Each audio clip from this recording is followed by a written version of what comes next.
ஜோதிடத்தின் பரிணாம வளர்ச்சி ஏஎல்பி ஜோதிடம். இதை படிங்க, உங்கள் வாழ்க்கை உங்கள் கையில். வணக்கம். அக்ஷய லக்ன பத்ததி ஜோதிடர் ஸ்ரீ குரு உமாவெங்கட்.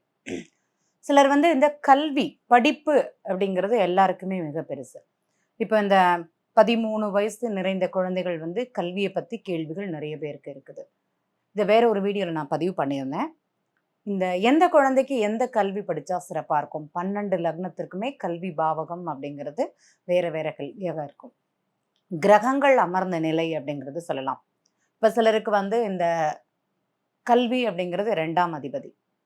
இப்போ ஒருத்தங்களை உதாரணமாக சொல்கிறேன். மேஷ லக்னம், மேஷ லக்னத்திற்கு செவ்வாய் அஷ்டமஸ்தானத்தில் உட்காந்துருக்குறாங்க. அப்போ இந்த குழந்தை படிக்குமா அப்படின்னா மெடிசன் சம்மந்தப்பட்ட கல்வி அப்படிங்கிறது படிக்கும். அதுவும் அவங்களுக்கு இந்த பரணி நட்சத்திரம் 1ஆம் பாதம் போகும்போது உங்களுடைய கல்வியோட தன்மைகள் எப்படி இருக்கும் பார்த்தீங்கன்னா ரொம்ப சிறப்பாக இருக்கும். அப்போ இவங்க மெடிசன் சம்மந்தப்பட்டது தான் படிப்பாங்க. பட் அதை எளிதில் படிக்கக்கூடிய ஒரு தன்மை, ரொம்ப ஸ்ட்ரைன் பண்ணி படிக்கக்கூடியது அப்படிங்கிறது அந்த குழந்தைக்கு சொல்ல முடியாது. அப்போ சம்மந்தப்பட்டது, லேப் டெக்னீஷியன் சம்மந்தப்பட்ட கல்வி அப்படிங்கிறது அவங்க முடிக்கக்கூடிய ஒரு யோகம்னு சொல்லலாம். அந்த குழந்தைக்கு அது கண்டிப்பாக இருக்கும், சொல்ல முடியும் நம்மளால. அதே மாதிரி ரிஷப லக்னம் அக்ஷய லக்னமாக ஒருத்தங்களுக்கு போகுது அப்படின்னா இவங்க இந்த இசிஜி எக்ஸ்ரே லேபு அந்த மாதிரி சம்மந்தப்பட்டது, அந்த எக்ஸ்ரே சம்மந்தப்பட்ட கல்வி, புதிய தொழில்நுட்பத்தை கொண்டு செய்யக்கூடிய கல்விகள், அதுவும் மருத்துவம் சம்மந்தப்பட்டது அப்படிங்கிறது அவங்க படிக்கக்கூடிய தன்மை அப்படிங்கிறது இவங்களுக்கு நல்லா இருக்கும். இந்த அக்ஷய லக்னம் ஒருத்தங்களுக்கு மிதுன லக்னமாக இருந்தது அப்படின்னா இவங்களுக்கு மெடிசன் கல்வி ரொம்ப சூப்பராக இருக்கும். தற்கால கட்டத்துக்கு மெடிசன் படிக்கக்கூடிய யோகம் இருக்குதான்னா அவங்களுக்கு இருக்குதுன்னு சொல்லலாம். அவங்க அது அடுத்த லெவலில் படிக்கக்கூடிய ஒரு யோகம் அப்படிங்கிறது சொல்லலாம். ஒரு டிகிரி முடித்து 2வது டிகிரி பிஜி, முதல் மெடிசன் கொண்டானது படிச்சுட்டு செகண்ட் பிஜி படிக்கக்கூடிய ஒரு தன்மை அப்படிங்கிறது அவங்களுக்கு அவங்களுடைய ஜாதகத்தில் அமைப்பு அப்படிங்கிறது இருக்கும்னு சொல்லலாம். சில கிரகங்கள் அடிப்படையில் வைத்து தான். அதே மாதிரி ஒருத்தங்களுக்கு கடக லக்னம் அக்ஷய லக்னமாக இருந்தது, அதுவும் அவங்களுக்கு பூச நட்சத்திரம் போயின்னு இருந்தது அப்படின்னா, பூச நட்சத்திரம் 4ஆம் பாதம்னு வச்சுக்கோங்களேன் போயின்னு இருந்ததுன்னா இவங்க மெடிக்கல் படிப்பாங்களா அப்படின்னா கண்டிப்பாக மெடிக்கல் சம்மந்தப்பட்ட கல்வி இவங்களுக்கு ரொம்ப சிறப்பாக இருக்கும்னு சொல்லலாம்.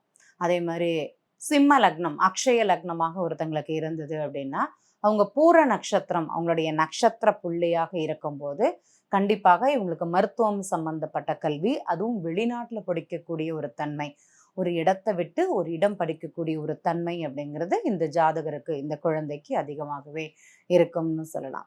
அதே மாதிரி ஒருத்தங்களுக்கு கன்னியா லக்னம் அக்ஷய லக்னமாக இருக்குது, அதுவும் இவங்களுக்கு இந்த சந்திரனோட நட்சத்திரம் ஹஸ்த நட்சத்திர பாதம் செல்லும்போது, கடந்த ஒரு மாதத்துக்கு முன்னாடி இந்த மாதிரி ஒரு ஜாதகம் பார்த்தோம்.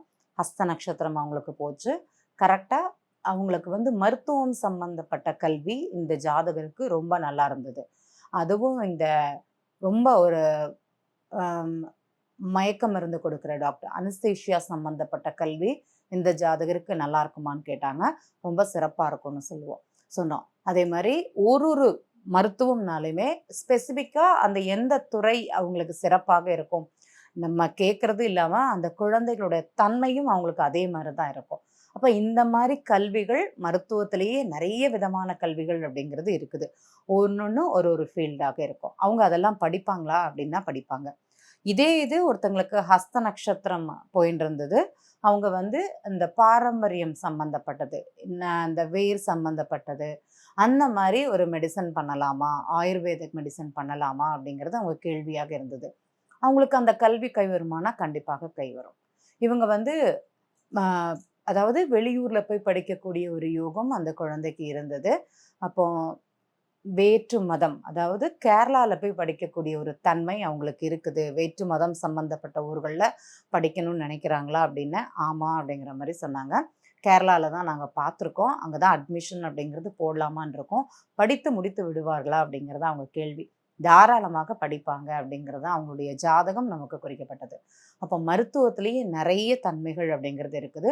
எந்த ஒரு குழந்தையோட ஜாதகம் மருத்துவ கல்விக்கு உகந்தது, அது எந்த காலகட்டத்தில் படிப்பாங்க, அது மாதிரி அவங்களுக்கு என்னென்ன வழிபாடுகள் சிறப்பாக இருக்கும் அப்படிங்கிறது தான் நம்ம அக்ஷய லக்ன பத்ததியில் சொல்லுவோம்.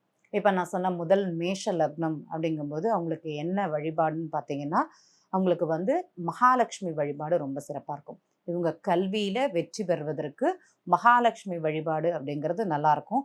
தொடர்ந்து அதை பண்ணிகிட்டே வரணும் அப்படிங்கிறது சொல்லலாம்.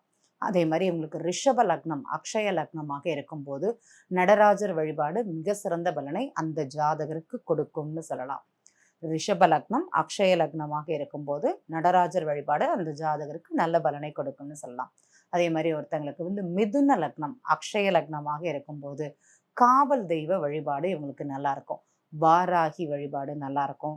அதே மாதிரி ஆதிசேஷன் அனந்த பத்மநாபன் சயன கோல பெருமாள்னு சொல்லுவோம். ஸ்ரீரங்கம் அந்த மாதிரி கோவில் வழிபாடு ஜாதகருக்கு அந்த குழந்தைக்கு கல்வியை மேம்படுத்துவதற்கு ஒரே இடத்துல நின்று படிக்கக்கூடிய ஒரு தன்மை அப்படிங்கிறதும் இந்த குழந்தைகளுக்கு நல்லா இருக்கும்னு சொல்லலாம். அதே மாதிரி கடக லக்னம் அக்ஷய லக்னமாக இருக்கும்போது ஒருத்தங்களுக்கு ராஜராஜேஸ்வரி அம்மன் வழிபாடு இந்த ஜாதகருக்கு நல்ல சிறந்த பலனை கொடுக்குமானா கண்டிப்பாக கொடுக்கும்னு சொல்லலாம். அதே மாதிரி ஒருத்தங்களுக்கு வந்து சிம்ம லக்னம் அக்ஷய லக்னமாக இருக்கும்போது கிருஷ்ணன் வழிபாடு குட்டி கண்ணன்னு சொல்லுவாங்க. அவங்களோட வழிபாடு இந்த குழந்தையோட கல்விக்கு அடுத்த ஒரு நிலைக்கு கொண்டு போகக்கூடிய ஒரு தன்மை, இவங்களுடைய மனம் வந்து ஒரே நிலையில் இருக்கக்கூடிய ஒரு தன்மை கண்டிப்பாக ஏற்படும்னு சொல்லலாம். அதே மாதிரி ஒருத்தங்க வந்து கன்னியா லக்னம் அக்ஷய லக்னமாக இருக்கும்போது ஒரு ஜாதகருக்கு என்ன வழிபாடுன்னு பார்த்தீங்கன்னா லக்ஷ்மி நரசிம்மர் வழிபாடு நல்லாயிருக்கும். இவங்களுக்கு ரொம்ப சிறந்த பலனை கொடுக்கும்னு சொல்லலாம். பொதுவாக இந்த படிக்கக்கூடிய குழந்தைகள் என் பொண்ணு 7ஆம் கிளாஸ் படிக்கிறாங்க, 8ஆம் கிளாஸ் படிக்கிறாங்க, படிப்பில் கொஞ்சம் கம்மியாக இருக்கிறாங்க அப்படின்னா, இல்லைன்னா அந்த படிப்போட கவனச்சிதறல் மறந்து போகிறாங்க அப்படிங்கிற ஒரு தன்மை இருந்ததுன்னா, இவங்க எல்லாருக்குமே சேர்ந்து ஹயக்ரீவர் சுவாமி வழிபாடு அப்படிங்கிறது நல்லாயிருக்கும். ஹயக்ரீவரோட ஸ்லோகங்கள் சொல்வது கேட்பது அப்படிங்கிறது நல்லாயிருக்கும். இப்போ குழந்தைகளுக்கு வந்து அந்த கேட்கக்கூடிய தன்மை இருக்காது. அப்போ என்ன செய்யணும், அவங்க அம்மாவோட ஃபோன் தான் அந்த குழந்தை யூஸ் பண்ணும். இல்லைனா அந்த குழந்தைகளுக்கு தனிப்பட்ட முறையில் ஒரு ஃபோன் இருந்ததுன்னா அதில் ரிங்டோன் அப்படிங்கிறது ஹயக்ரீவரோட மந்திரங்களை வச்சு கொடுங்க. தினமும் ஒரு 11 முறை குளிச்சு சுவாமி கும்பிடும்போது மாலையும் காலையும் 11 முறை இந்த மந்திரத்தை சொல்லுங்க. மிக சிறந்த பலனை கண்டிப்பாக கொடுக்கும்னு சொல்லலாம். இது படிக்கக்கூடிய எல்லாருக்குமே இந்த ஹயக்ரீவர் மந்திரம் அப்படிங்கிறது நல்லா இருக்கும்.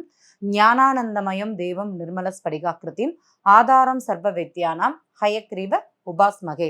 இந்த மந்திரத்தை 108 முறை இல்லைன்னா ஒரு 11 முறை காலையில் 11 முறை ஈவினிங் மாலை விளக்கேற்றிய பின் ஒரு 11 முறை செல்வது அப்படிங்கிறது மிக சிறந்த பலனை கண்டிப்பாக கொடுக்கும்.